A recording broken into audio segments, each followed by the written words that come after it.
और अब सामने आया कि छांगुर उर्फ जलालुद्दीन ने हैंडसम लड़कों की एक आर्मी बनाई थी और उसका यही काम था कि मासूम लड़कियों को अपने झांसे में लेना, उनका धर्मांतरण कराना। रिपोर्ट देखिए।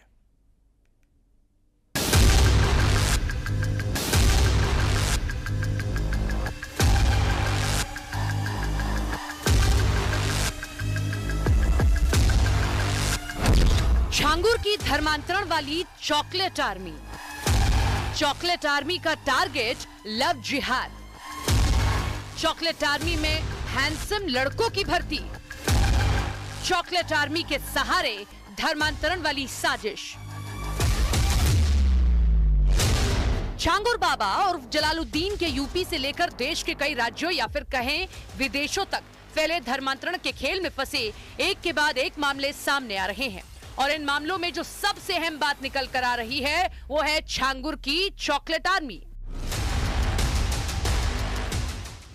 बदर अख्तर सिद्दीकी छांगुर बाबा की चॉकलेट आर्मी का वो आतंकी जिसने धर्मांतरण के इस खेल में एक से एक बढ़कर शिकार किए।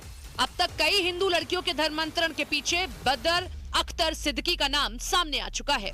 धर्मांतरण का शिकार हुई गाजियाबाद की रहने वाली एक लड़की से भी छांगुर और जलालुद्दीन की और बदर अख्तर सिद्दीकी का कनेक्शन सामने आया है। अक्टूबर 2019 की बात है जब बदर अख्तर उसके टच में आया था मेरी बहन के, तो उसके बाद उसने उसको बात करना और अच्छी जगह पे मतलब घुमाना, चकाचौंध वाली चीज़ें दिखाना और उसको ऐसी लाइमलाइट दिखा दी कि उसको घर वालों से थोड़ा सा टच में से हटा दिया कि तेरे घर वाले तो तुझे ये ऐसे रखेंगे, तुझे कुछ नहीं करेंगे, मैं तुझे जॉब दिलवाऊंगा, मॉडलिंग करवाऊंगा तुझसे, तू मेरे साथ चल, बाहर चल, दुबई तुझे जॉब करवाऊंगा।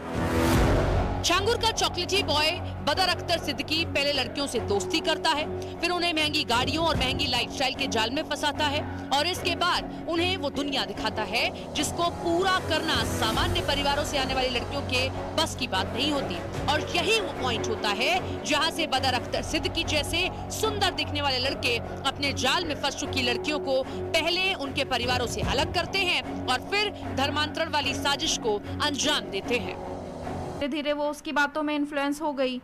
फिर उसके बाद वो घर पे आई, बात नहीं करती थी ठीक से, चिड़चिड़ी सी हो गई ना, मतलब पूजा पाठ से इन चीज़ों से बहुत दूर सी हो gई।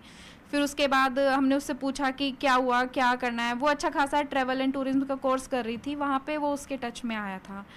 फिर वो एक बार घर पे जैसे आई तो फिर उसके बाद वो अपने कोर्स करने चली गई, CP दिल्ली वो कोर्स कर रही थी। फिर उसके बाद क्या हुआ कि हमसे उसने बात थोड़ी सी करनी बंद कर दी। ऐसा उसको मतलब उसका ब्रेन वॉश किया, ऐसे उसको उसकी वीडियोस कुछ किसी चीज़ का उसको ऐसे अश्लील वीडियोस थी, कुछ गंदी वीडियोस थी जिसकी वजह से उसने उसको ब्लैकमेल करना शुरू कर दिया और वो वापस चली गई। उसके बाद अक्टूबर के बाद हमारी उससे ना तो कोई बातचीत हुई है 2019 से, ना हमारे वो टच में है। बदर अख्तर की जाल में फंसी इस परिवार की बेटी 2019 से लापता है। कहां गई किसी को कुछ नहीं पता, लेकिन छांगुर की चॉकलेट आर्मी के इस हैंडसम हैंडलर बदर अख्तर की वो पहली या फिर आखिरी शिकार नहीं थी, बल्कि मेरठ के एक परिवार की लड़की को भी बदर अख्तर ने अपने जाल में फंसाया। इस परिवार की लड़की 2019 से लापता है। परिवार के मुताबिक उनकी बेटी ने 2019 में एक बार संपर्क किया था और खुद की जान को खतरा बताया था।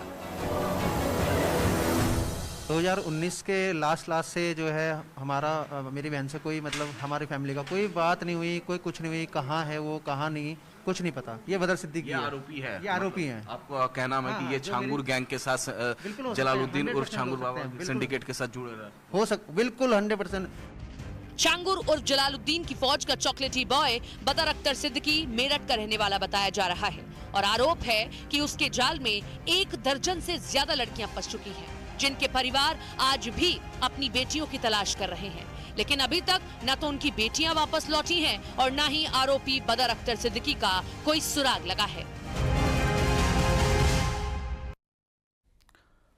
तो बिहार के चुनाव से पहले वोटर लिस्ट वेरिफिकेशन को लेकर के सियासत जारी है। तेजस्वी यादव ने एक बार फिर से चुनाव आयोग और बीजेपी पर निशाना साधा और इसी बीच एनडीए के ही एक दल ने SIR पर चुनाव आयोग की परेशानी बढ़ा दी है। रिपोर्ट देखिए। SIR पर सवाल, बिहार में जारी सियासी बवाल। वोट के वास्ते बिहार में अपने अपने सियासी रास्ते, वोटर पर पहरेदारी, नफा नुकसान का आंकलन जारी।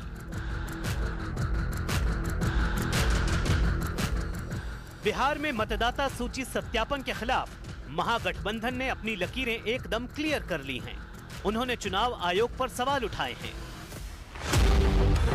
तेजस्वी ने सोशल मीडिया पोस्ट में लिखा कि चुनाव आयोग बीजेपी के इशारे पर खास समुदाय और वर्ग के वोटरों को टारगेट कर रही है। उन्होंने चुनाव आयोग के गणित को भी समझाया और दावा किया कि अगर 1% वोट भी कटे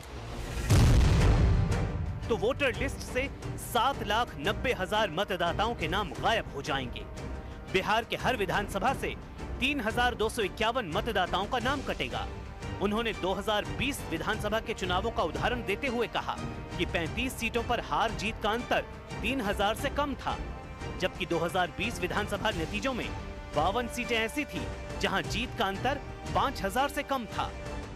आरजेडी का दावा है कि वोटर लिस्ट वेरिफिकेशन का मकसद सिर्फ बीजेपी को सियासी फायदा पहुंचाने वाला है। चुनाव आयोग की मंशा नीयत ठीक नहीं है, ये स्पष्ट है। चुनाव आयोग पूरी तरह से केंद्र सरकार के इशारे पर कठपुतली बनकर काम कर रही है। लोकतंत्र के लिए ये उचित नहीं है। लोकतंत्र को किसी भी कीमत पर बचाना है, ये बिहार ने ठाना है।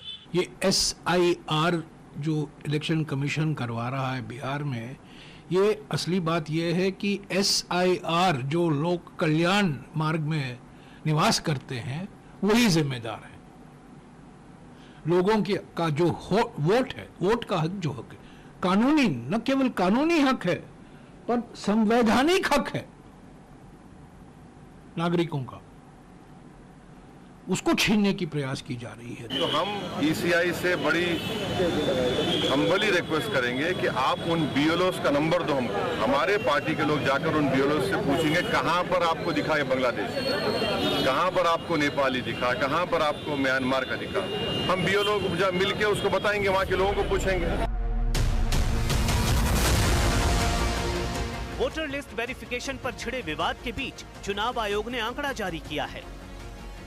चुनाव आयोग के मुताबिक बिहार में 7,89,00,000 वोटर, जबकि 35,69,000 नाम वोटर लिस्ट से कटे हैं।